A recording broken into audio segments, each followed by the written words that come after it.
is that conservation basically has the least amount of resources, right? No matter what you say to people around the world, and they will put maybe 0.1% of their income into actually conservation. Less, maybe not at all, right? A lot of people do that because they think environment is redundant. What they need is their cars, their house, their whatever, right? And they don't see the environment that is supporting the whole ecosystem. The air that they breathe is from the environment. The water that they bathe is from the environment, right? So they don't see it that way. They see it as they buy them. They pay for the water bill. They get the water. They, so all this kind of thing has been instilled in us that we think that environment is redundant. But now, I'll give you an example. For example, this pen here is a fish, okay? And this fish lives in a coral reef just next to my place, for example. And there, every day people go to snorkel and look at this fish, okay? Every time they go, they contribute, say, $1 to the industry, to the guides, to take them to see this fish, right? When 10 people go to see this fish has already made $10, okay? Throughout a year, if 10 people a day comes to see this fish, in a year, there will be 3,000 people. And this fish worth $3,650 in a year, right? So you go to a wet market to buy a fish. Which fish will have this price tag? You will never have a fish $3,650 for a fish, right? The same fish in a white market worth less than 50 cents a kilo, right? For example. So to keep this fish alive, meaning to feed many families in a village, right? Many tourists that comes and spend their money $1 at a time, this fish made for them. In a year, this fish makes $3,650, right, to the local community. But it does not see it that way. People don't see it. A living fish is more valuable than sitting in a wet market, right? In a wet market, people buy this fish for 50 cents a kilo, right? So that is how people did not see conservation as beneficial to them. They see it immediate. They buy it for 50 cents. The fisherman, the fisher folk makes 25 cents. The dealer makes 25 cents, right? And this fish is gone. It's gone, basically. It is not going to reproduce because it's gone in a pot, right? So that is how conservation can make a difference. But today, it's different. We are talking just now about tourism, okay? Tourism, conservation, education, those are all the different platforms. Engineering, medicine, is all different platforms, right? But tourism as a platform today, uh, it is not a very strong pillar to lean on. It's a very weak pillar because today travel is almost dead, right? Yeah. But everybody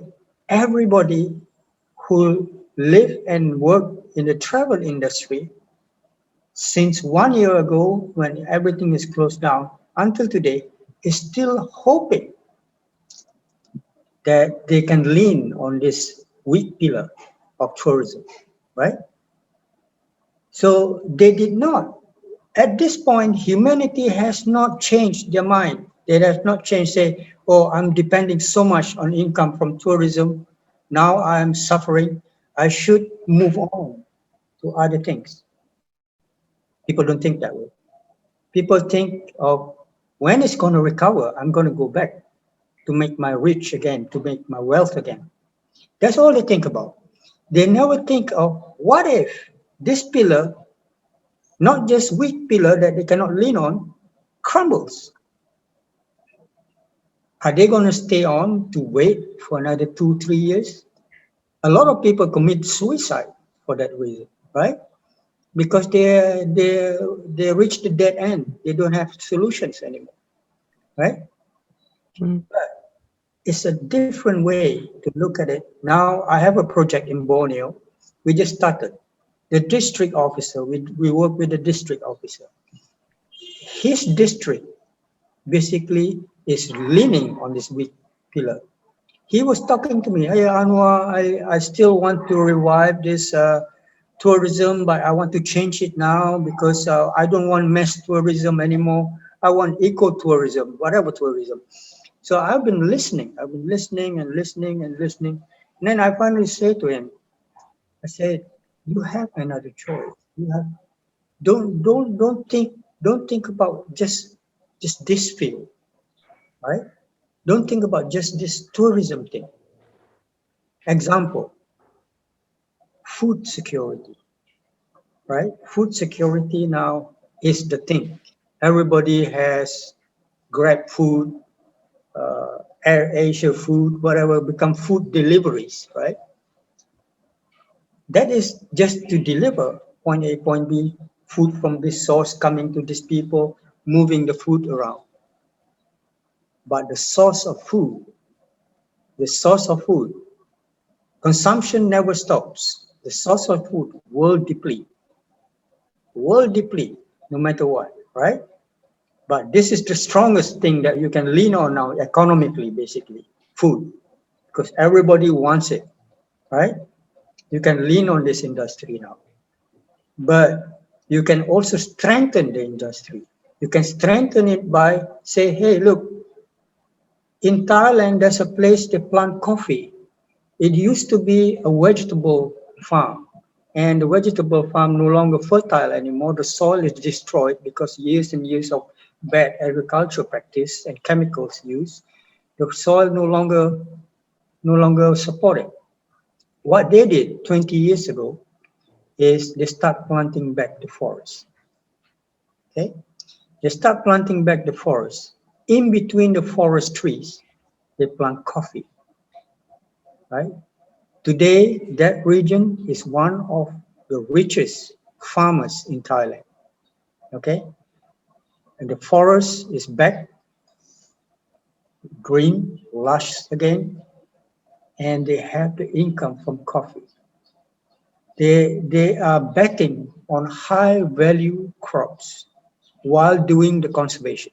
You see how conservation draw people in a very long term, almost guaranteed everlasting income.